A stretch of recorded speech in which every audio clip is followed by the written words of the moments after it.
안녕하세요. 오마이뉴스 독자 여러분, 시청자 여러분. 이해찬의 정석정치 그 세 번째 시간이 돌아왔습니다. 정치에 대한 깊이 있는 분석, 제대로 된 분석을 해보는 시간인데요. 총님 안녕하세요. 예, 반갑습니다. 예, 벌써 이제 세 번째 시간이 됐습니다. 예, 그러네 벌써. 네, 예. 저희가 격주마다 하고 있는데 예. 매주 해달라는 요구가 지금 높습니다. 아이고, 매주는 제가 도저히 안 되고요. 인기가 지금 많습니다. 서울시장 선거가 끝났는데 예. 총님 예측이 맞았습니다. 예. 결국 박원순 후보가 이제 서울시장이 됐네요. 예, 그렇습니다. 네. 그러니까 그때 그 분석하시기로 이 선거의 핵심은 MB 정권 심판이다. 이런데 예. 그 정서가 아무래도 많이 반영됐다고 봐야 되겠죠? 그럼요. 그게 제일 중요한 요소였죠. 네. 그러니까 네. 그 20, 30대, 40대에서 네. 아주 몰표가 나왔지 않습니까? 네. 그 사람들이 이 MB 정권에서 겪은 그 생활상의 고통 네. 이런 것들을 그대로 반영한 거라고 봐야죠. 네, 예. 그렇죠. 그래서 이제 우리가 이해찬의 정석 정치 이런 타이틀로 하고 있는데 사실 그 저희가 두 번째 할 때 예. 나경원 후보에게 박원순 후보가 역전을 당하고 있던 그런 예. 때이지 않았습니까? 예. 그래서 많은 사람들이 야 이러다가 이게 판이 우리가 영원하는 바대로 되는 거 아니야? 예. 아닌 거 아니야? 이렇게 지금 상당히 예. 불안하고 있을 때 예. 이해찬 총리님께서 중심을 잡아주셨어요. 제가 현장은 그렇지 않다고 그때 말씀을 네, 드렸죠. 현장 그렇지 않다. 여론조사는 그렇게 나오지만 네, 현장에서 느끼는 네, 체감은 그런 게 아니고 네, 또 전국적으로 부는 그 흐름이 네. 그게 아니다. 아, 그 이번 선거는 MB 심판론으로 결국 박원순 후보가 이길 것이다. 네, 그렇게 제가 말씀드렸는데 네. 그래도 다행히 맞았습니다. 틀렸더라면 큰일 날 뻔했는데. 그러니까 이제 정치를 오랫동안 해오고 이렇게 오랫동안 지켜봤기 때문에 어떤 국면에 소소한 국면에서 이렇게 들쭉날쭉보다는 긴 흐름을 봐야 되거든요. 예. 그런 측면에서 이제 이번 서울시장 선거는 그 판의 구도 자체 예. 이게 굉장히 중요했고 예. 그다음에 민심의 현장 예. 그거를 이제 양쪽으로 보는 게 중요했군요. 예. 네. 그러니까 결정적인 건 결국 이명박 대통령의 내곡동 그 네, 네. 사저 그렇죠. 그걸 잘못 매입한 의혹 네. 그거하고 이제 나경원 후보가 네. 보인 여러 가지 예. 귀족적인 네. 생활 네. 이런 것들이 결국 우리가 지적을 하지 않아도 네. 자연스럽게 국민들에게 이제 그 심판하는 요소로 보였던 거고요. 네. 그리고 이제 무상급식 오늘부터 전 6학년까지 무상급식이 오늘부터 실시됩니다. 네. 무상급식을 하려고 하는 사람 중심으로 가려고 하는 그런 새로운 시정의 방향 네. 이런 것들이 그것을 국민들이 선택했다고 보시면 되죠. 자, 우리가 이제 박원순 변호사님 맨날 이렇게 얘기하고 희망제작소 상임이사님 이렇게 불렀는데 이제 어느덧 TV에 박원순 서울시장 이렇게 하니까 뭐 아직은 낯설어 보여요. 이제 이분이 참 잘 하셔야 되긴 할 텐데 어떻습니까? 그 이번 선거에 박원순 후보가 승리한 것은 여러 가지 각도에서 이제 이 의미를 짚어볼 수가 있을 텐데요. 총리님께서는 어떤 순으로 어떤 것이 가장 중요한 의미가 담겨져 있다. 이건 어떻게 보시겠습니까? 가장 중요한 의미는 그러니까 그 지금 3, 40대 네. 3, 40대 젊은 그 부부들이 겪고 있는 생활상의 고통 이게 말이 아니거든요. 네. 전셋값이 뭐 엄청나게 오르고 네. 또 일자리는 안 생기고 물가는 엄청나게 뛰고 네. 이런 것들을 그 하기 위한 중요한 예산을 네. 토건 사업에나 썼고 뭐 이런데 그 운영을 잘못하고 있는 거거든요. 네. 이런 거에 대한 맞으면 심판으로 나온 거죠. 네. 그렇기 때문에 그런 삶의 질을 높이는 그런 새로운 시정을 요구하는 네. 그런 국민들의 요구가 반영됐다. 네. 그게 가장 이제 큰 거라고 보여지는 네. 거죠. 네.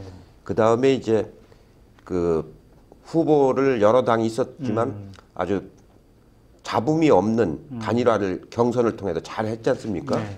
거기에 또 안철수라고 하는 그 새로운 디지털 시대에 네. 맞으면 어떤 그 사회적 기업 그걸 잘 하는 분의 그 지원 네. 이런 것들이 어우러진 거거든요. 그러니까 특히 40대까지는 완전히 지금 이런 SNS를 갖고 소통하는 네. 그런 디지털 세대거든요. 그렇죠. 그 선거 운동도 이게 굉장히 기여했어요. 네. 옛날은 총에서 권력이 나온다고 그랬는데 이제는 스마트폰에서 네. 권력이 나온다는 말이 나올 이용자가 정도로 2천만 명이 넘었어요. 2천만 이제. 명이요. 네. 그러고 트위터에 뜬 빈도만큼 네. 이 표수도 그렇게 나왔거든요. 그렇죠. 예. 예, 그거 보면 이게 매스미디어를 훨씬 더 능가하는 네. 그런 이제 소통의 수단이 됐죠. 네. 그런 의미가 아주 뚜렷이 나타난 네. 그런 선거죠. 예. 자, 우리가 이제 저 당시의 투표율과 그다음에 득표율 이런 거를 한번 볼 텐데요. 예. 특히 이제 그 세대별로 보면은 이게 지금 강남북을 예. 지금 얘기하고 있습니다만은 그러니까 강남만 전통적인 의미의 강남만 제외하고는 박원순 후보가 다 이제 이기게 되는 그래서 7% 정도 이게 7.2% 정도 차이가 나는 건데 더욱더 이제 이거는 어느 정도 뭐 예측할 수도 있겠지만은 더욱더 놀라운 건 세대별 예. 우리가 득표율을 봤을 때 30대에서 저렇게 큰 차이가 났어요. 예. 75.8 대 23.8 이런 건데요. 어떻게 총리님께서는 좀 예측을 하셨습니까? 어떻습니까? 이 세대가 예, 저는 이렇게. 제가 지난번에 말씀을 드리기를 네. 40대에서 그 격차가 얼마나 나느냐가 네. 승부를 가를 거라고 말씀을 드렸잖아요. 네. 지금 30대는 네. 아이들 보육이 굉장히 그렇죠. 중요한 세대입니다. 네. 학교 무상급식이라고 하는 것은 네. 그 30대 주부들한테는 아주 굉장히 중요한 사안이죠. 네. 한 달에 5만 원이라고 하면은 두 아이면 10만 원 아닙니까? 그렇죠. 1년이면 100만 원이에요. 네. 그 적은 돈이 아닙니다. 그 30대 가장들한테는. 네. 그리고 40대는 이제 이렇게 차이가 난 게 주로 이제 전세금 많이 올라간 거. 그렇죠. 그리고 아이들 그 이제 이것도 역시 급식이죠. 그런 네. 그 여러 가지 물가 이렇게 올라간 것들이 그대로 반영됐기 때문에 40대에서 저렇게 더블 스코어로 이겼지 않습니까? 네. 아마 이겨도 더블 스코어까지 가기는 이번이 처음일 겁니다. 네. 그만큼 30, 40대들이 삶의 고통을 겪고 있다는 걸 여실히 보여주는 거죠. 네. 특히 30대는 3배 차이예요. 3배 차이나 났죠. 네. 그런 측면에서 물론 20대도 거의 3배 가까이 지금 되어가고 있는데 그러니까 20대, 30대, 40대가 압도적으로 지지를 하는 이런 거란 말이죠. 그러니까 20, 30대에서 압도적인 지지는 이 영향이 아주 클 거고요. 네. 20대, 30대는 이른바 그 족벌 언론이라고 얘기되는 네. 그런 신문이나 방송을 잘 안 봅니다. 그렇죠. 이걸로 다 보기 때문에 그러니까 SNS를 통해서 이제 소통이 되는 세대가 그게 그 위력이 네. 바로 20, 30대에서 나타난 거죠. 네. 그러니까 이제 시민 스스로가 미디어가 되어가지고 행동을 하는 예. 그런 지금 이제 현상을 저게 이제 집단 지성이라고 얘기하는 것처럼 네. 아주 많은 사람이 이걸 갖고 소통을 하다 보니까 네. 여기서 나오는 메시지가 신문이 전하는 그 제목 네. 그것보다 훨씬 더 호소력 있고 네. 강력한 것들이 많잖아요. 네. 가령 이번에 이효리의 메시지 같은 게 네. 이효리가 직접 쓴 게 아니고 리트위터 한 거를 막 비판하고 들어왔지 않습니까? 네. 그거를 방어하고 격려하는 글들이 뭐 엄청나게 올라오는 그런 현상들이 막 벌어지고 있는 거거든요. 근데 이제 2002년 그러니까 노무현 대통령이 탄생했을 때는 이제 인터넷이 그렇죠. 굉장히 중요했지 않습니까? 이제 지금 2011년 서울시장 선거에서 SNS의 힘 이거를 이제 우리가 보는 건데요. 근데 2007년에 이명박 대통령이 당선될 때는 그때 인터넷이 더 이제 2002년에 비해서 활성화가 되었습니다만 그때는 왜 이것이 제대로 안 됐을까요? 그러니까 꼭 도구가 중요한 게 아니라 우리의 가슴을 움직이는 어떤 후보가 제대로 있어야 되는 게 아닐까? 뭐 이런 생각도 한번 해보게 되는 건데요. 후보가 우선 이 경쟁 구도가 잡혀져야 네, 후보 간의 경쟁 구도가 잡혀져야 이건 미디어거든요. 그렇죠. 이거 자체가 도구라는 메시지는 아니니까 네, 이 미디어를 통해서 그 메시지가 이제 광속도로 움직이는 거 아닙니까? 이게 지금 그렇죠. 엄청난 빠른 속도로 그러니까 그러고 통제 불능이죠. 한번 쏟아지기 시작하면은 네, 그 매스 미디어는 편집을 하지 않습니까? 네, 이건 편집이 안 되는 그렇죠. 그런 그 광속으로 움직이는 미디어이기 네. 때문에 좋은 후보가 있을 때 위력을 발휘하는 거죠. 네. 그러니까 우리의 이용자들의 가슴을 움직일 만한 그렇죠. 그런 네. 후보가 있을 때 그 이제 확장성이 뛰어나고. 예. 그런데 이번에는 판의 구도도 그러니까 이명박 정부를 좀 심판해야 되겠다. 예. 염증 난다. 더 이상 못 참겠다. 예. 이런 젊은 사람들이 많이 이게 등장을 그렇죠. 했던 거고 그들이 이제 그 예를 들면 안철수 현상 예. 또 박원순 후보 자체 또 문재인 씨라든지 예. 이렇게 새로운 사람들이 함께 연합군이 돼서 하는 거 전체가 네. 이번에 전체가 그렇죠. 하나 잡음 없이 네. 다 모였거든요. 그렇죠. 그 광고 CF를 찍으려고 맞습니다. 밤 12시에 모였습니다. 네. 그래가지고 1시까지 합창 연습을 했는데 그때 다 모였어요. 각 당의 대표, 시민사회 단체. 밤 12시에 그렇게 모인다라고 상상이나 됩니까? 그러나 그만큼 이번 선거가 절박했기 때문에 다 모여가지고 우리가 노래 합창 연습을 하면서 이 힘으로 하면은 못할 일이 없다. 이랬던 경험이 있습니다. 그렇죠. 그러니까 후보 자체도 뭐 이게 시민사회로서 어떤 정통적으로 살아온 분이었기 때문에 지지하는 면도 있었지만은 그 후보를 둘러싸고 지지하는 그 연합군이 어떤 잡음 없이 하나가 됐기 때문에 그렇죠.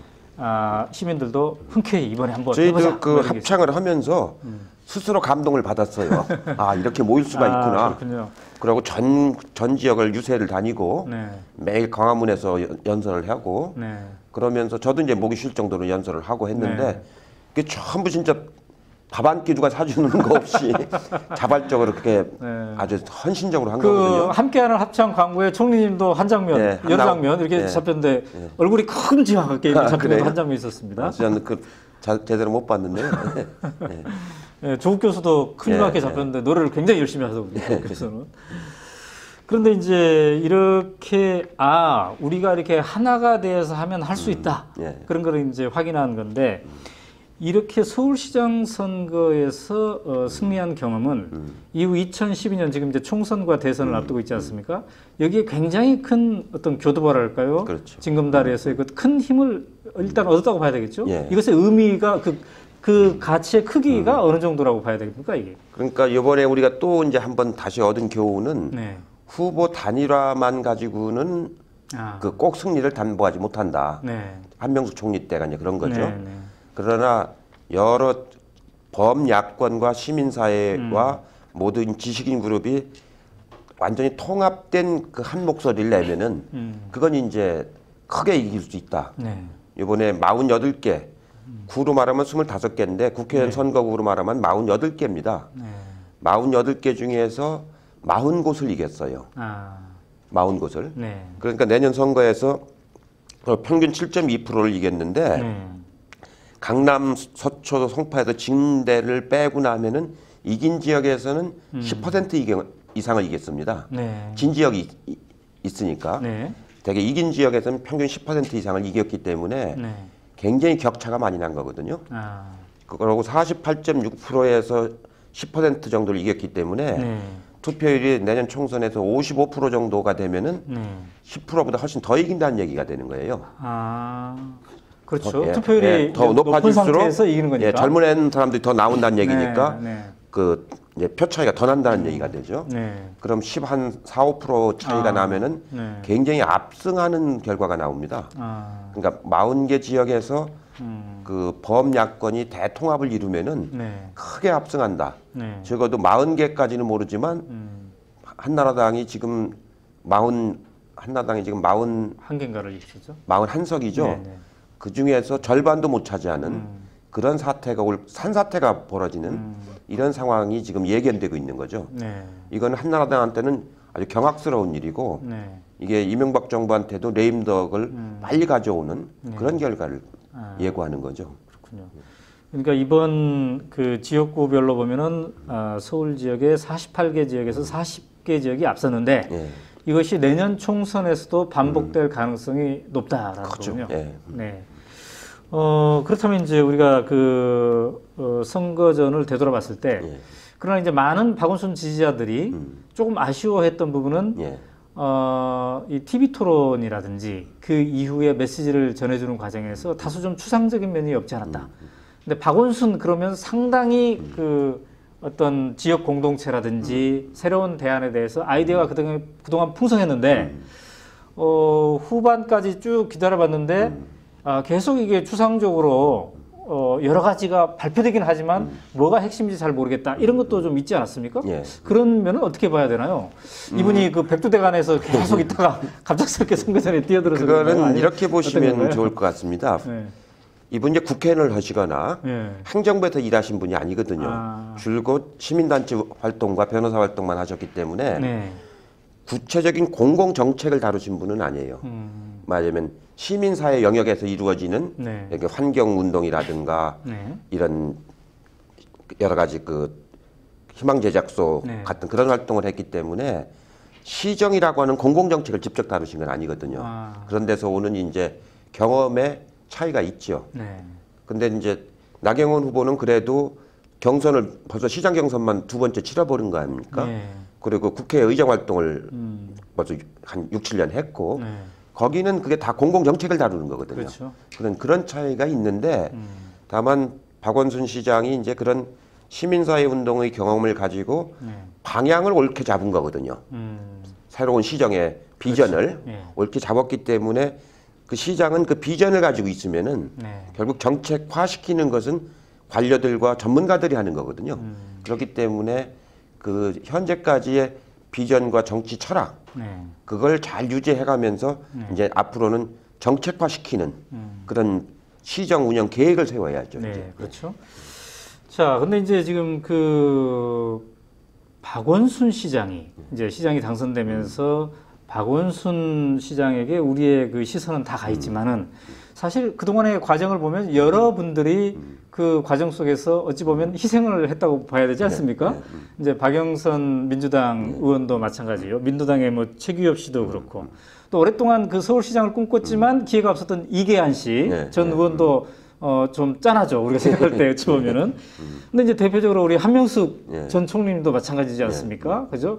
이제 그저께 지금 무죄가 이제 돼서 참 많은 사람들이 기뻐하고는 있지만 한명숙 전 총리님도 이 박원순 시장의 탄생을 보고 참 여러 가지 감회가 있었을 것 같아요. 그랬을 거예요. 예, 총리님도 같이 이제 쭉 생활하셨기 때문에 그랬을 것 같은데 최근에 이제 어제인가 무죄 받았을 때 어떻게 말씀을 전해주셨습니까? 예, 그 이제 어제 제가 무죄 받는 재판장에 있었는데요. 결국 이렇게 지나고 나서 2년 동안에 걸친 이제 이 과정인데 처음에 한명숙 총리가 시장 후보로 유력시 되니까 그거를 못 나가게 하려고 한만호 사건을 조작을 한 거 아닙니까? 결국 무죄가 났어요. 무죄가 날라고 하니까 또 이제 처음에는 곽영욱 사건을 조작을 했다가 또 무죄가 날라고 하니까 한만호 사건을 느닷없이 조작을 해가지고 1년 6개월간 재판을 받게끔 만들었거든요.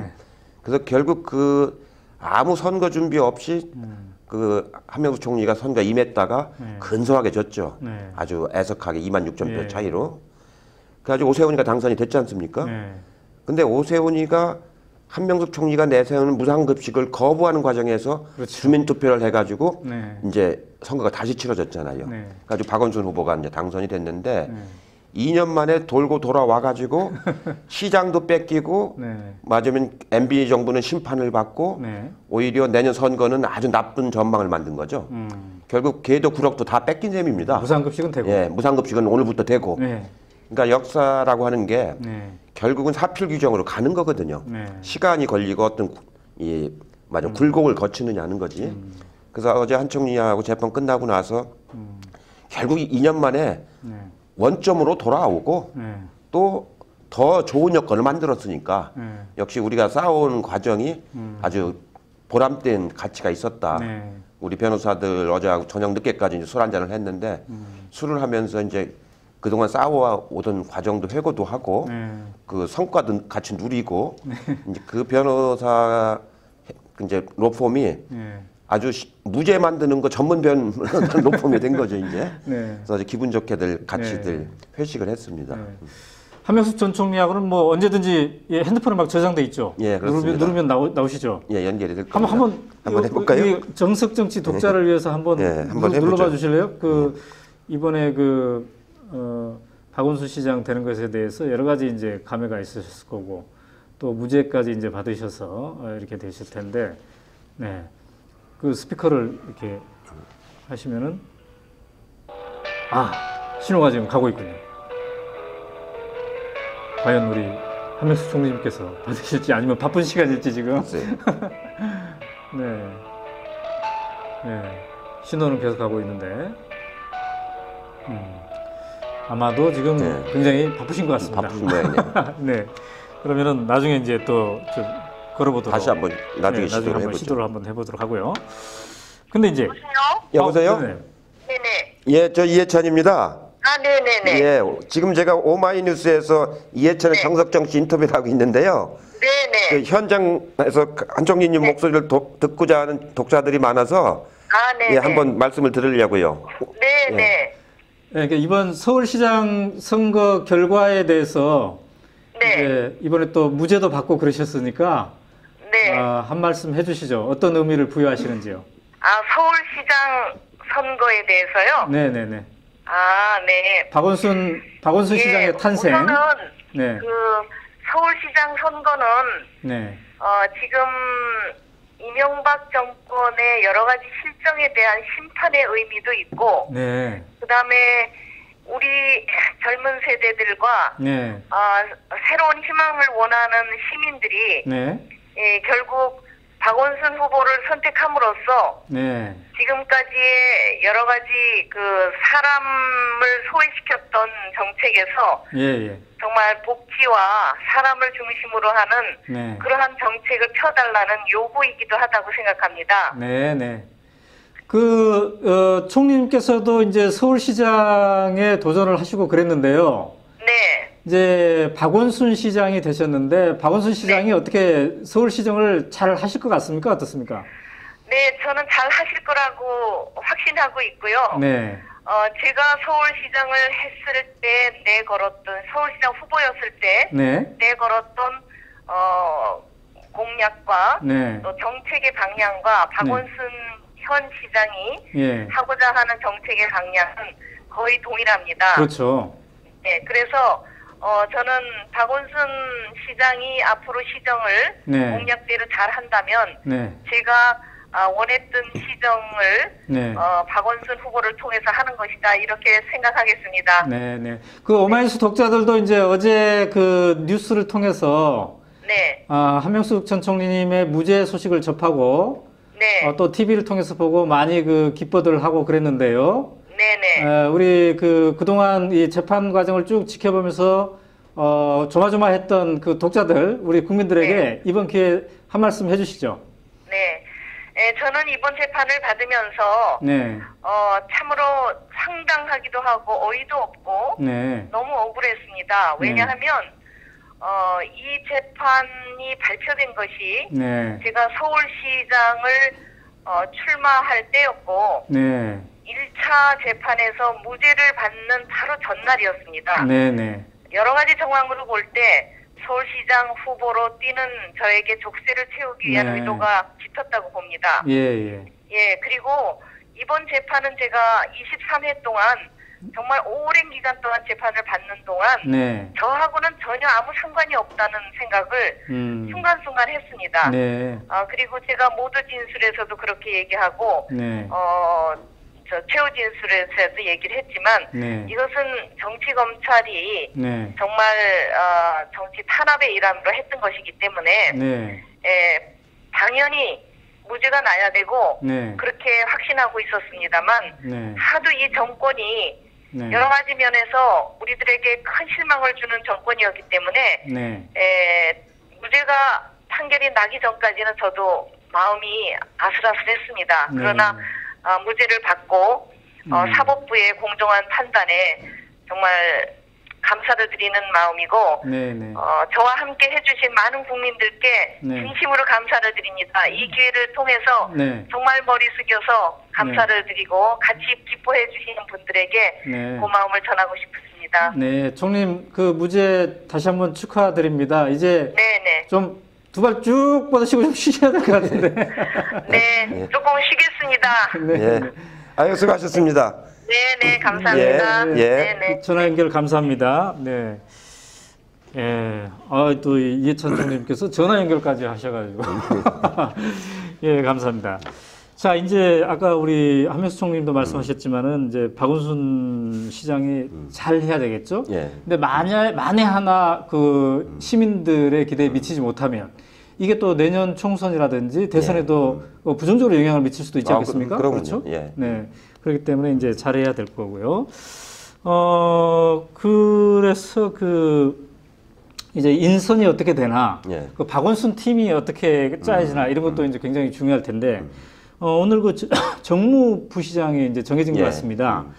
근데 이해찬 총리님도 서울시 정무부시장 해보셨잖아요. 예, 제가 초대 정무부시장. 몇 년이죠 그러면? 95년도에. 아, 조순 시장 때군요. 예. 근데 이제 정무부시장의 역할은 뭔가요? 정무부시장의 가장 중요한 역할은 이게 정당과 이 행정부, 집행부 사이에 교량 역할을 해주는 거거든요. 그러니까 시의회를 담당을 하죠. 시의회 가서 이제 업무 보고도 하고 그 소통하는 역할을 하고요. 그 다음에 이제 시민사회단체들하고 소통하는 역할을 합니다. 그리고 시정을 공보하는, 시장을 알리는 역할을 하고요. 그 다음에 외교 역할을 합니다. 대외적인 외교 역할. 대개 이제 그런 기능들이 이제 주요 기능이고, 그 다음에 시장의 이제 하명사항을 이제 그 수행하는 그런 역할을 하죠. 근데 오늘 보도를 보니까 이제 민주당 전 의원 김형주 전 의원께서 정무부시장 임명됐습니다. 임명됐던데 이 이제 여러 분이 막 후보에 막 오르지 않았겠습니까? 사실 행정부시장은 일찌감치 정해졌는데 정무부시장을 놓고 그 박원순 시장이 굉장히 고심을 많이 하신 것 같아요. 그런데 이번에 이제 이렇게 김형주 전 민주당이죠. 민주당 소속의 김형주 전 의원을 임명한 거는 어떻게 해석을 해야 될까요? 우선 오세훈 시장은 시의회하고 갈등이 너무 깊었지 않습니까? 네, 그렇죠. 그런데 이제 박원순 시장은 무소속이거든요. 그렇기 때문에 시의회하고 관계를 민주당이 다수당을 차지하고 있는 시의회의 그 관계를 이제 원활하게 잘 맺어가는 게 이제 중요하죠. 그렇기 때문에 그 정치를 한 사람이 특히 민주당 쪽에서 정치를 한 사람이 시의회하고 여러 가지 교량 역할을 하는데 아주 그 위치상 좋지요. 그렇기도 하고 또 김영주 의원이 이번 선거에서 상황실장을 맡았어요. 그렇죠. 그러니까 전체적인 선거에 상황실장을 맡았기 때문에 전체적인 팀의 흐름을 잘 그 리드를 해나가는 역할을 했죠. 그리고 박영선 의원이 민주당 후보였지 않습니까? 박영선 후보의 대변인을 했기 때문에 그 경합을 통해서 박영선 의원이 결과에 승복을 하고 아주 굉장히 열심히 선거운동을 했어요. 이제 그런 인간관계도 이제 배려가 됐을 것이고, 그렇죠. 예, 그래서 아주 저는 그리고 전 개인적으로 잘 아는 시민주권의 사무총장을 했던 분입니다. 그리고 17대 때 열린우리당 때 국회의원을 할 때 제가 아주 잘 봤던 사람이기 때문에 제 잘 아는 후배 의원인데 아마 정무부시장으로서는 가장 좋은 역할을 적임자를 뽑은 것 같아요. 그럼 이해찬 총님도 개인적으로 적극 추천했겠네요? 아니, 저는 추천한 게 아니고 민주당에서 추천했을 겁니다. 민주당에서 추천했는데. 그렇다면은 이제 지금도 말씀하셨지만 박영선 캠프의 대변인을 했던 사람이 그쪽에 가가지고 선거 캠프에 상황실장을 하고 지금 이제 정무부시장까지 가고 그렇죠. 그리고 민주당 지도부도 총출동해가지고 박원순 캠프를 지원해주고 선대본부장까지 다 맡아주고 이게 상당히 의미가 있는 것 같습니다. 이번 선거에서 이제 야권 연대가 실질적으로 작동이 됐고 그 후에 인선 과정에서도 그게 이제 이루어지고 있다는 거지 않겠습니까? 그러니까 지금까지 연대했던 것 중에서 가장 높은 수준의 그 연대를 아주 그 잘하고 그 좋은 결과를 지금 만든 거죠. 그래서 이 정신을 살려서 서울시정을 공동정부로 이제 운영해 나가는 지금 경남의 김두관 지사가 운영하고 있듯이 서울시정을 이제 공동으로 운영해 나가는 좋은 모델을 만들어내고 책임도 같이 지는 그런 이제 과정을 이제 시작을 한 겁니다. 그렇다면 이거는 이제 박원순 당시 후보나 민주당이나 혹은 다른 정당 분들이 자 이번에는 좀 대의에 함께 해보자 이런 것도 있었지만 이런 흐름이 형성된 거는 그 전부터 오랜 동안 그 밑에 이른바 진보 개혁 진영의 민심들이 이쪽이 하나가 되지 않으면은 안 된다. MB를 심판하기 위해서는 이쪽이 하나 되어야 된다. 이런 강하게 이런 민심들이 형성돼 있지 않았습니까? 그게 올해 그러니까 작년 지방선거 때부터 그거를 경험을 했고 또 좋은 성과를 내왔고 그리고 이번에 이제 서울시장 선거에서 그런 좋은 성과를 내야 내년 총선 대선에서도 역시 그 연장선상에서 승리할 수 있다. 이런 자각과 인식들이 이제 많이 이루어진 거죠. 근데 이제 결국 이렇게 이제 박원순 시장이 잘 해야 될 텐데 이번에 이제 일요일 날 만났잖아요. 혁신과 통합 분들하고 점심 드셨죠, 같이? 예, 그랬습니다. 어떤 음식 드셨나요? 중국 음식 들었어요. 중국 음식. 짜장면 먹었습니다. 그러면 이렇게 이제 선거 당선하고 처음으로 만나면 이 저 정식값은 누가 되는 겁니까? 우리가 초청을 했기 때문에 우리가 내야 되고 또 그 당선자한테 우리가 받아 먹으면은 그 선거법에 걸립니다. 아, 그렇군요. 선거 끝난 후도? 선거 전후 6개월 이내에 6개월 이내. 물질적 향응을 하면은 선거법 위반이 됩니다. 그렇군요. 6개월 후에 다시 한번 만나야 되겠군요. 좀 비싼 음식점에서. 근데 이해찬 총리님께서 정치를 오래 해오신 분으로서 박원순 시장이 어떻게 잘할 것 같습니까? 어떻습니까? 어떤 점을 봤을 때 잘할 것 같다 혹은 우려되는 부분은 어떤 겁니까? 굉장히 꼼꼼하고 치밀한 분입니다. 그 70년대 사법시험을 합격한다는 거는 굉장히 그 학습 능력이 좋지 않으면 어려운 시험이지 않습니까?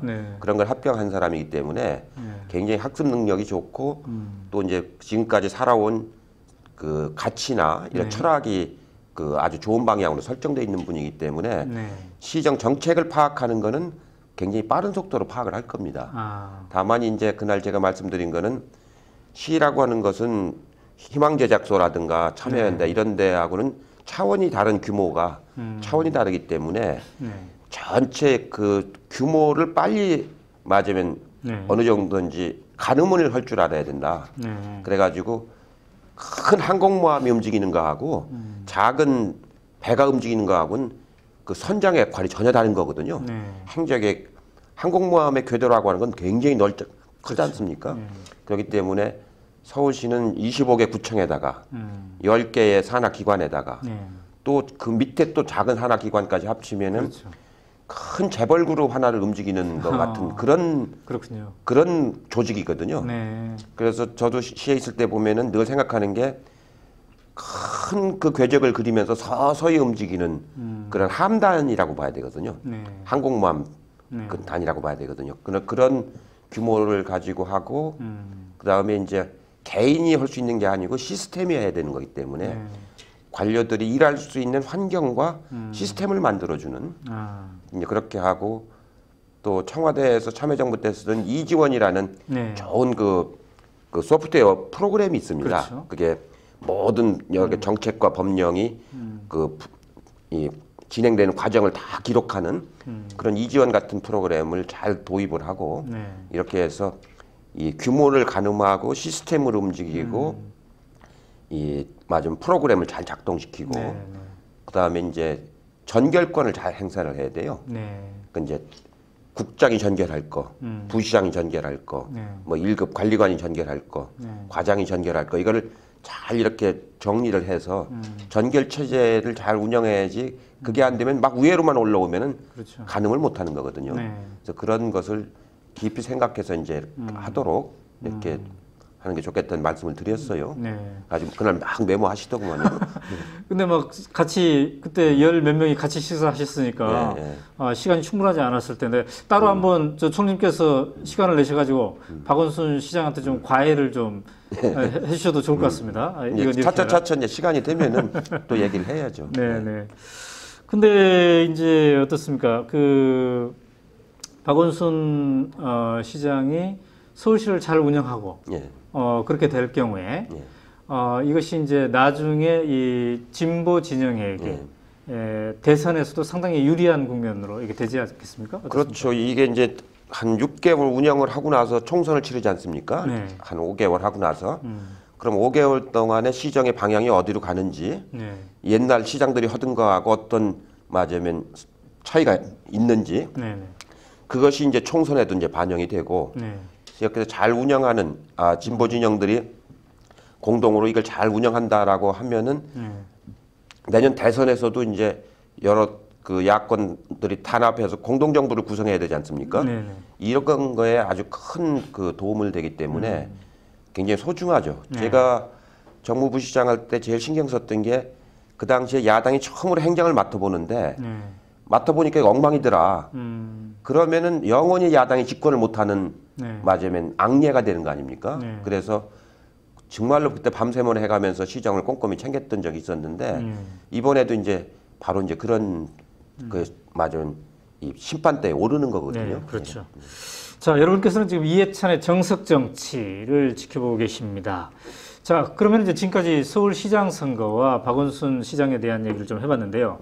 이후 이제 야권은 이제 서울시장 획득이라는 큰 고지를 일단 점령을 했기 때문에 이제 2012년 총선과 대선 준비에 이제 몰입을 할 텐데요. 우선 그 야권이 어떤 모습으로 단일 대우가 돼야 될까? 여기에 대해서 굉장히 궁금한 것 같습니다. 일단 민주당이라는 굉장히 큰 집단이 이제 하나 있는 거고, 그다음에 시민사회라는 진영도 있는 거고요. 거기에는 뭐 혁신과 통합이라는 이름으로 묶여 있는 세력도 있고, 거기에 아직 들어오지 않은 세력도 있고, 그런가 하면 뭐 참여당, 민노당, 진보신당 이런 세력도 있고요. 그래서 일단은 이 얘기를 본격적으로 하시기 전에 총선에 제대로 임하기 위해서는 즉 시간표상 최소한 언제까지는 국민들 앞에 단일 대우의 어떤 통합된 흐름이 형성돼야 한다면 그건 언제까지 해야지 가장 바람직스럽습니까? 가장 바람직한 거는 그 예비 후보 등록이 시작되는 12월 13일 그 13일. 이전에 그런 통합적인 질서가 다 형성돼 가지고 예비 후보를 이제 그럼 등록할 때 당에 이제 인가가 있어야 되는 거거든요. 그렇죠. 그거 할 때 이제 그 예비 후보 등록을 질서 있게 하도록 할 만한 사람이 하도록 난립하지 않도록 이렇게 할 수 있어야 되기 때문에 가장 바람직한 건 12월 초까지 통합당이 탄생하는 것이 가장 바람직한 일이죠. 12월 초. 그러면 12월 초가 목표라고 했을 때 이제 지금부터 한 달 남았죠. 그러니까 11월 지금 초순인데요. 딱 한 달 남은 거죠. 그러면 이 한 달 동안 핵심적으로 이제 이해찬 총리님은 혁신과 통합에 또 공동대표이시기도 하니까 이 한 달 동안 어떤 스케줄이 이렇게 진행돼야 된다고 보십니까? 이제 민주당 전당대회가 12월 12일로 지금 그렇죠. 일단 장소 계약이 돼 있거든요. 그래서 이번 주 내에 민주당에서 전당대회를 언제 할 건지 이런 결정이 이제 날 겁니다. 그럼 그에 맞춰서 다른 당들은 또 어떻게 할 건지 통합이 되려면은 적어도 민주당 전당대회 날에는 전체가 하나가 되도록 이제 통합 정당을 공동으로 만들 수 있어야 되거든요.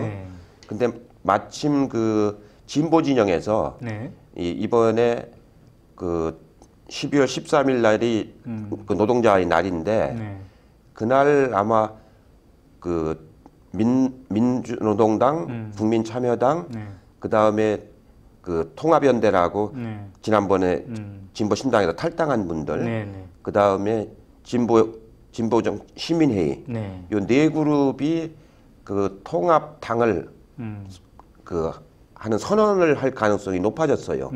그 여러 가지 지금 돌아가는 걸로 보면은. 그럼 12월 13일 날 선언하면서 민주당과의 통합을 어떻게 할 거냐, 또 혁신과 그 통합과의 통합을 어떻게 할 거냐, 이런 문제가 이제 본격적으로 논의가 돼서 빠르면은 12월 12일 민주당 통합 전당대회 그때까지 맞출 수 있으면 그게 제일 바람직한 거죠. 그렇다면은 이제 그 가능성을 놓고 한번 따져봐야 될 것 같은데요. 그러니까 민주당과 혁신과 통합, 그다음 일부 시민사회 이 선에서 통합을 하는 게 필요한 것인지, 아니면 민노당과 참여당 이런 데까지를 함께 처음에 할 때부터 원샷으로 좀 해야 될 것인지, 이런 부분에 대해서는 총리님께서는 어떤 게 순리라고 지금 보십니까? 저희 혁신과 통합에서는 전체를 그러니까 원샷으로 하나로 해야 된다는 입장이죠. 원샷이 좋다. 왜 그러냐면은 이게 245기 지구당에서 이제 12월 13일부터 예비 후보 등록이 돼서 막 활발하게 움직일 텐데 이게 그 하나의 통합당이 아니면은 각자 이제 하다 보면은 서로 부딪히는 지역들이 많을 거 아닙니까? 그리고 비례대표는 정당 득표율대로 배정을 받는 거기 때문에 후보자가 득표로 받는 게 아니고 정당 득표율로 배정을 받기 때문에 각 정당들이 비례대표를 얻으려고 가능한 많이 출마를 시킬 거거든요. 그렇게 되면 모처럼 박원순 시장 후보 그 당선시키기 위해서 아주 다 모여서 통합을 해서 선거 운동을 치렀던 그 이 아주 좋은 분위기가 이 유지 안 될 가능성이 높아지는 거죠. 그러고 수도권에서는 그렇게 이 진보 진영이 출마를 하면은 10% 이상씩은 다 얻습니다. 그러면 아까 말씀드린 지금 7.2%의 차이로 당선이 됐는데, 박원순 시장이 그거를 넘어서는 득표율이 나와버리면은 40개를 이길 수 있는 지역에서 10개도 못 이기는 지역 상황으로 급전할 수도 있는 거죠. 예, 그렇기 때문에 가능한 한 원샷으로 다 통합을 해서 단일 후보 내는 것이 가장 바람직하죠. 그러니까 어찌 보면 단순화시키면 서울의 48개 중에 40군데에서 이길 것이냐, 10군데만 이길 것이냐, 뭐 극단적으로 얘기하면 이런 게 돼버리는 거군요. 그렇게 되는 거죠. 네. 그런데 지금 사정은 이제 여의치 않아 보이는데 이제 그 혁신과 통합의 공동 대표로서 총리님이 보실 때 그렇게 희망하시는데 근데 현실은 좀 만만치 않지 않습니까? 그러니까 시간도 부족하고 이 서로 간의 입장도 차이가 크기 때문에 쉬운 일은 아니에요. 쉬운 일은 아니기 때문에 그렇다 하더라도 12월 12일까지 못 끝낸다 하더라도 가능한 빨리 예비 후보가 등록돼서 너무 많이 나가기 전에 진도들이 그 전에 하나의 당을 만들어내는 일이 아주 중요한 일이죠. 근데 이제 그 유시민의 라디오 여기 출연했다고 어제인가요? 한 3일 전에 3일 전에 출연했다고 해서 그래서 이제 참여당의 유시민 대표하고 좀 대화를 나누셨을 텐데 그럼 참여당과 민노당과의 그 이렇게 연합이랄까요? 한때는 통합 논의까지도 이렇게 얘기하고 있는데 이것의 흐름이 지금 어떻게 되어가고 있고 이건 이렇게 원샷으로의 희망하는 원샷 통합을 희망하는 총리 입장에서는 어떻게 받아들여야 됩니까? 그러니까 지금 민주노동당, 국민참여당, 통합연대, 그다음에 시민회의 네 개의 그룹은 하나 원샷으로 진보적인 정당을 만드는 쪽으로 의견이 모아지고 있는 것 같아요. 그게 언제쯤 그러면 모습을 드러낼까요? 그 선언은 12월 13일쯤 하고 그 당을 만드는 건 11월 말이나 12월 초에 만들어질 것 같아요. 지금 흐름으로 보면은. 그러면 이제 그 민주당하고 이쪽 만들어진 진보적인 정당 이거하고 그 외에 이제 혁신과 통합이라든가 다른 개인적으로 참여하려고 하는 사람도 있을 거 아닙니까? 이렇게를 어떻게 이제 하나를 묶느냐 한 당으로 그 논의가 이제 이루어져야 되거든요. 근데 그 논의는 12월 달에 그런 각계 당들이 모습을 드러낸 이후에 하면은 너무 늦지 않겠습니까? 그렇기 때문에 이 12월 13일경에 그 민노당 중앙위원회에서 이런 통합을 하는 그런 선언을 하게 되면은 이제 통합당은 만들어지는 거 아닙니까? 그럼 통합당을 만들어 가면서 이런 민주당과 혁신과 통합과 어떻게 통합을 할 것이냐 그 논의를 함께 병행해 나갈 수밖에 없게 되겠죠. 그렇군요. 그렇기 때문에 시간은 부족하고 입장 차이가 있기 때문에 굉장히 긴밀하게 소통을 하고 이렇게 애국적인 그 결단을 해야 되는 겁니다. 정말로 어떤 자기 당파적인 관점만이 아니고 내년 선거라고 하는 중요한 내년 선거가 우리나라의 그동안 새로운 질서를 만들어가는 선거 아닙니까? 이제는 지금까지 87년 이후 25년 이 현재까지 체제에 머무르는 게 아니고 정말로 이제 선진복지국가로 가는 새로운 체제를 만들어가는 주체를 누가 가느냐 그걸 선택하는 선거기 때문에 무지무지하게 중요한 선거죠. 근데 그렇다면은 지금 이제 총리님 말씀 딱 들어봐더라도 지금 한 달밖에 안 남았는데 실제로 할 게 우리가 지금 그 진보 개혁 진영의 입장에서는 서울시장 선거 승리라는 이 승리감에 취했을 게 아니군요. 빨리 그렇죠. 해가지고 이 짧은 한 달 동안에 뭔가가 이루어져야 되겠군요. 그 동안에 이제 내용에 관한 얘기는 많이 비공식적으로 이루어졌습니다. 이제 각 진영이 맞으면 그 내용은 다 알고 있는 내용인데 이걸 가지고 이제 어떻게 진영 내에서 논의를 거쳐서 결단하느냐 이제 그 과정이 남아 있는 거죠. 그러면 이제 오마이뉴스 독자들이나 일반 시민 뭔가 그동안 이게 하나가 되었으면 좋겠다 이렇게 바라는 시민들은 어떤가요? 지금 이 한 달 동안 그냥 이 분들이 어떤 논의를 어떻게 하고 있는지 그냥 지켜만 봐야 되나요? 아니면 뭘 해야 되나요? 통합하라고 막 압력을 넣어야죠. 선언도 하고 막 그 각 당의 그 온라인 매체에다가 막 글도 써 올리고 압력을 넣고 그래야 국민적 운동이 되는 거지. 이게 그냥 정치하는 사람들의 협상 갖고 되는 일은 아니거든요. 그 사람한테 맡겨서는 안 된다. 그 시민들의 요구가 있어야 되는 거죠. 그게 굉장히 중요한 거죠. 그러면 박원순 시장의 탄생을 보면서 감격했던 시민들도 지금 감격만 하고 있을 때가 아니군요. 이제 다 통합해라. 이제 제2의 뭐 일종의 그 운동을 해야 되는 국민운동을 해야죠. 그러니까 시장 선거에서 자기네들이 했듯이 혁신과 통합이 바로 그런 국민운동을 하려고 지금 하고 있는 거거든요. 그러니까 이제 서울시장 선거 앞두고 막 일주일 동안 트위터가 훨씬 막 그렇죠. 전보다 훨씬 불티나게 이렇게 더 이제 열기가 뜨거웠다고 하는데 그런 류의 진정한 의미의 그런 류의 것들이 지금 또 이제 표출이 돼야 되는 거군요. 그렇죠. 왜냐하면 여기는 출마자들 중심으로 하면은 서로 자기가 출마하려고 하기 때문에 서로 이 양보를 안 하려고 하게 되는 겁니다. 근데 사실은 저 일반 시민들의 입장에서는 지금 이제 우리가 뭐 열심히 서울시장 선거에 대한 관심 가졌으니까 좀 나른해 있을 필요도 있다. 이렇게 지금 있을 것 같은데 시간이 없네요. 그러니까. 시간이 없습니다. 그러니까 지금은 이제 불과 한 달밖에 안 남은 시기거든요. 그러니까 그렇게 막 그 여러 가지 글도 쓰고 압력도 넣고 그렇게 해서 후보들이 그런 통합된 당내에서 경선을 하면 되는 거거든요. 통합된 당내에서 경선을 하면은 경선에 이제 승복을 해야 됩니다. 무소속으로 못 나가요. 그렇기 때문에 단일화가 될 수가 있는 거거든요. 그런데 통합된 당이 안 되면은 다른 당이 나갈 때 그 양보가 안 된다고요. 그렇게 되면 이게 후보가 난립하면은 그렇죠. 분열이 돼가지고 어려워지죠. 그러니까 서울시장 선거처럼 1대1 구도를 총선 때 245개 전 지구당, 지역구에서 그렇게 해야지 가장 바람직하다. 가장 바람직한 거죠.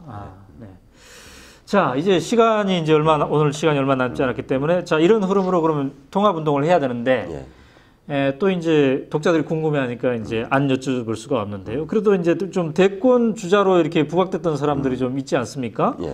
그 문재인 씨는 이제 이분이 과연 정치를 할까 이랬는데 한 6개월 전만 해도 그랬어요. 책 나오고 막 이럴 때만 하더라도.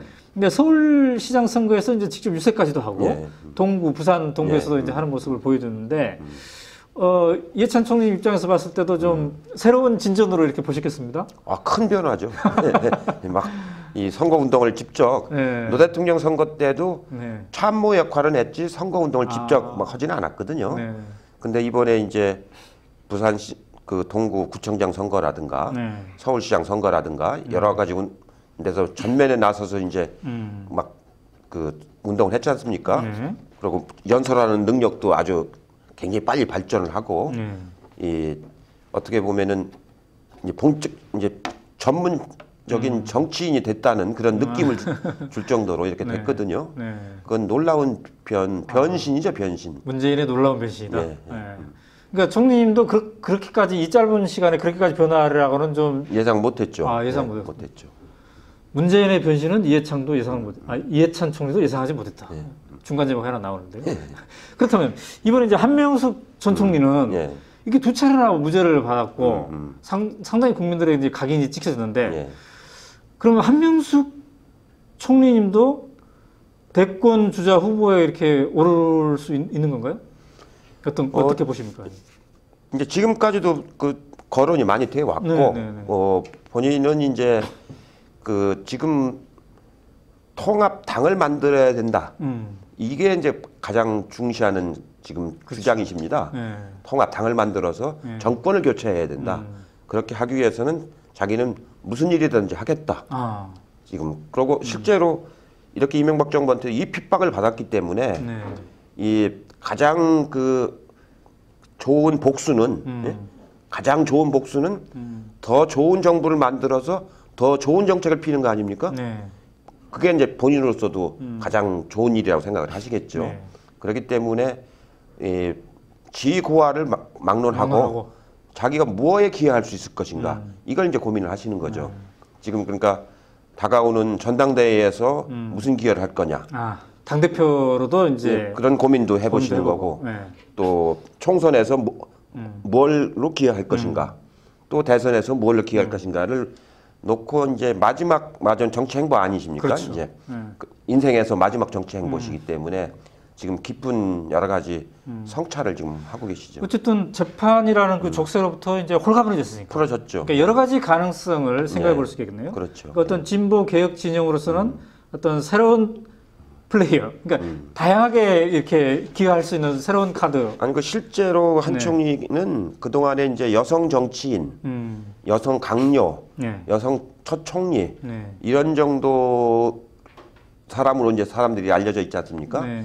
근데 이번 두 차례에 걸쳐서 두 사건, 2년에 걸친 두 사건에서 그 어려운 험난한 과정에서 그 무죄 판결을 받아낸 거 아닙니까? 네. 이 악랄한 검찰 네. 그 공작을 뚫고서 네. 그렇기 때문에 이제는 굉장히 강한 정치인이 됐어요. 그렇죠. 어떻게 보면은 보통 사람 네? 같은 경우는 그 정도 다 벌써 무너질 수 있죠. 보통 사람 같으면 벌써 무너졌죠. 이번 재판이 형사 사건상 최고로 방대한 규모였습니다. 네. 변호사가 한 14명이 붙으셨고 네. 1년 6개월을 한 재판이거든요. 네. 이렇게 어마어마한 재판을 공판만 25번을 했으니까요. 그런 재판을 이겨내면서 네. 내공이 쌓였어요. 내공이 쌓이고 인내심과 깊은 자기 내면적인 성찰 이런 것이 쌓였기 때문에 제가 보기엔 누구보다도 훌륭한 대정치인이 되신 거거든요. 그 점이 이명박 정부한테 감사드려야 할 사안입니다. 감사해야 될 게 많군요. 예, 예. 그러니까 그 한명숙 전 총리를 봤을 때 재판 이전의 한명숙과 예. 이후의 한명숙은 확연히 다르다. 아니, 엄청나게 성장을 하셨어요. 저 이해찬 총님이 늘 옆에서 지켜본 그러면요. 입장에서도 그렇군요. 예. 자, 그러면 또 이제 안철수 씨에 대한 얘기도 해봐야 될 텐데요. 아까 이제 야권 통합이 돼야 된다 이렇게 얘기했는데, 한간에서는 이제 안철수 씨가 제3당을 할 것이냐, 아니면 이 야권 통합의 흐름과 같이 할 것이냐, 아니면 뭐 정치를 아예 접어버릴 것이냐, 이런 여러 가지 길레에 대해서 이제 설왕설래가 있습니다만, 총님이 생각할 때 가장 바람직한 방향은 어떻다고 보실까요? 우리가 그 이해찬의 정석정신 첫 시간에 이제 고민 상담, 정치에 대한 진로를 고민하고 있는 사람들을 위해서 우리가 고민 상담을 해줄 수 있다. 이렇게 무릎팍도사처럼 해줄 수 있다 그러는데, 안철수 씨가 이 시점에서 어떤 고민을 상담해 온다면, 아까 그 제가 언급한 그 세 가지 진로 중에 어떤 거를 해야지 가장 그 바람직하고 이 역사의 흐름에 플러스가 되는 방향이 될 것 같습니까? 글쎄요, 그분을 제가 개인적으로 직접 만난 네. 적은 없고 인터뷰하신 걸 봤고 또 이번 서울시장 선거 과정에서 여러 가지 말씀하시는 거라든가 보여주신 태도를 이렇게 보면서 상당히 그 원숙하신 분이구나. 그리고 그 한 자연과학도 차원이 아니고 자연과학도면서 한 사회 지성으로서 고민을 참 많이 하시는 분이구나. 그런 느낌을 많이 받았어요. 예, 그리고 이제 융합대학원이라고 하는 것이 차세대에 굉장히 중요한 맞으면 시험적인 대학원이거든요. 지금까지는 학문의 벽이 갇혀 있어가지고 단편적인 학문을 하다가 융합대학원은 자연과학과 인문학이 막 어우러지는 이런 그 창조적인 그 활동을 많이 하는 대학원을 맡으셨기 때문에 그 일도 굉장히 중요한 일입니다. 예, 아주 중요한 일이죠. 예, 특히 요즘 21세기 지식 기반 사회에서는 아주 중요한 일이죠. 예, 그런 일을 잘 성과 있게 만들어내시는 것도 아주 중요합니다. 그런데 이제 어떻게 하다 보니까 본인이 원했든 안 했든 맞아요. 박근혜 대세론을 물리칠 수 있는 후보로 지금 이제 그 평가를 받고 있지 않습니까? 그것도 일시적인 평가가 아니고 지속적으로 여론조사에서 나오고 있고. 이 정도면 상당히 지속적이라 봐야 되나요? 굉장히 지속적인 거죠. 일관적이고 일관성이 있죠. 지지계층에서 일관성이 있고 지속적이고 그렇기 때문에 그냥 이례적인 것이 아니거든요. 이게 이제 이 흐름이 쭉 가다 보면은 이게 거기에 사람들 국민들의 마음이 모이게 됩니다. 국민들이 마음이 모여야 결국 선거가 되는 건데 지금 제가 보기엔 그 흐름에 국민들이 마음이 모여요. 적어도 한나라당을 반대하는 사람들은 거기로 마음이 모이고 있다고요. 안철수 지지자들의 분포도를 보면은 다 한나라당을 반대하는 사람들의 그 지지 성향하고 똑같은 성향의 사람들이 모이고 있는 거거든요. 저거는 제가 보기에는 본인의 의사와 관계없이 정치적인 힘이 될 겁니다. 내년도에 갈수록 정치적인 힘이 돼가지고 그 힘이 출마를 요구하게 될 거예요. 출마를 요구하게 될 건데 예, 그거에 대해서 안철수 교수께서 어떻게 응할 건지는 뭐 제가 판단할 일은 아니죠. 그러나 굉장히 중요한 역사적 요구가 될 겁니다. 우리 사회의 앞으로의 발전을 위한 굉장히 역사적, 그러니까 좀 특이한 현상이죠. 지금까지는 후보가 국민들에게 호소해서 나를 지지해달라고 하는 건데 이거는 국민이 이 후보를 만들어내는 과정이거든요. 지금 네. 국민들이 후보를 만들어내는 과정이죠. 그러니까 방향으로 보면 전혀 다른 방향이죠. 지금. 근데 이 방향이 상당히 건전한 방향이죠. 지금. 그런 방향이기 때문에 이것에 대해서 안 교수도 굉장히 깊이 성찰할 수밖에 없죠. 그런 국민적 역사적 요구를 내가 어떻게 부응할 것인가, 내 학문의 세계에서 머물 것인가, 한 사회의 지성으로서 이 역사적 국민의 요구에 응할 것인가, 이런 깊은 고민들을 안 할 수가 없겠죠. 예. 그럼 총님께 직접 여쭌다면 어떻게? 저는 요구에 응해야 된다고 생각하죠, 당연히. 왜냐하면 안철수 교수가 그동안 한 걸 보면 한나라당 세력이 확장돼서는 안 된다고 그랬지 않습니까? 그 막는 역할은 이번에 하셨어요. 확장돼서는 안 된다는 역할. 그거는 말하자면 소극적인 역할이죠. 거기까지는 하셨는데 이 다음은 그 융합대학원보다 더 훨씬 더 국가적으로 중요한 민족적으로 국가적으로 더 중요한 새로운 역사를 만들어가는 과정에 필요한 정치 역량이 필요한 거거든요. 그걸 요구받고 있는 건데 저는 지금부터라도 보다 사회 문제, 정책 문제, 경제 문제에 대해서 지금도 관심이 굉장히 많으시더라고요. 보니까 더 많이 관심을 가지시고 더 성찰을 하시고 이런 요구에 부응하는 자세로 그래야 준비된 대통령 후보가 될 거 아닙니까? 그냥 가만히 있다가 그때 가서 내가 뭐 하겠다 안 하겠다가 아니고 지금부터 언제든지 요구에 부응하는 준비를 해야겠다. 그런 마음을 가지시면서 융합대학원을 잘 완성을 시키고 이제 지금부터 그 남은 기간 동안 잘 완성을 시키고 후보로서 나올 마음의 가짐을 가지고 준비를 해나가시는 그런 자세로 맞으면 가지셔야 된다고 저는 생각을 해요. 근데 이제 아까 말씀하시는 거는 12월 초중순정에 통합정당이 만드는 게 필요하다 이렇게 말씀하셨는데 근데 만약 안철수 씨가 정치권에 이제 본격적으로 뜬다면 이 흐름과 무관하지 않을 수 없을 텐데요. 안철수 씨와 이렇게 통합정당 흐름과는 어떤 관계가 형성돼야 된다고 보십니까? 아직 저는 거기까지는 아니라고 봅니다. 지금 안철수 교수가 융합대학 원장이 되신 지가 얼마 안 됐고 또 서울대학교하고의 언약이 있을 거 아닙니까? 합의가 있을 거 아닙니까? 그렇기 때문에 바로 지금 현실 정치를 참여하거나 이거는 아닌 것 같고 이번에 시장으로 참여 안 하시는 것도 그런 선상에서 이루어진 것 같고 다만 이제 이 내년 1학기 정도 끝내면은 기본 융합대학원에 맞으면 그 설립과 구성 이런 거까지가 어느 정도 이제 형성이 될 겁니다. 마무리가. 그러고 나면 이제 본인이 그 학교하고 한 약속이라든가 이런 것도 어느 정도 지켜지겠죠. 그러고 나서 그 이제 아까 말한 그런 국민들 요구에 부응하는 자기 결단, 판단 이런 걸 해도 전 늦지 않는다고 봐요.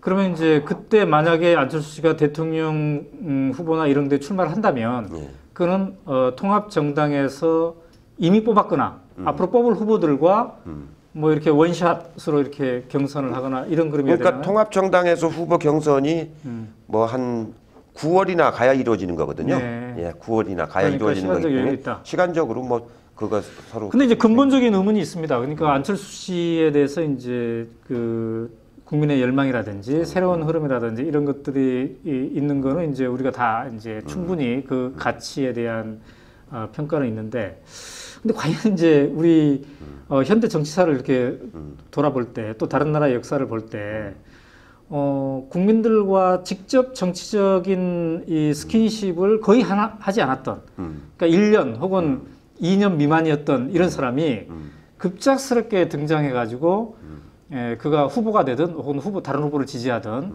이러한 모습이 과연 바람직할까?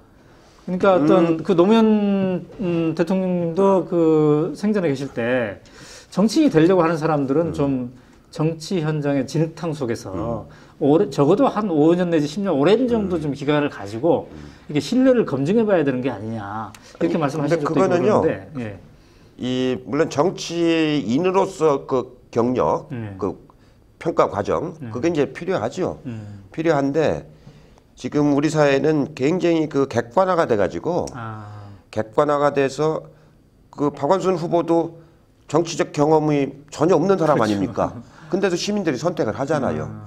그런 것처럼 그 사람이 살아온 게 완전히 베일에 쌓여 있으면은 평가의 대상이 못 되죠. 네. 그러나 누구라도 그 사람이 성인으로서 한 20, 30년을 그 활동한 과정을 다 노출되는 거 아닙니까? 네. 그럼 그 사람이 어느 정도의 역량이 있는 사람인지, 어떤 그 공인의식을 가지고 있는 사람인지, 도덕성을 갖고 있는 사람인지, 이런 것이 다 이제 검증되지 않습니까? 네.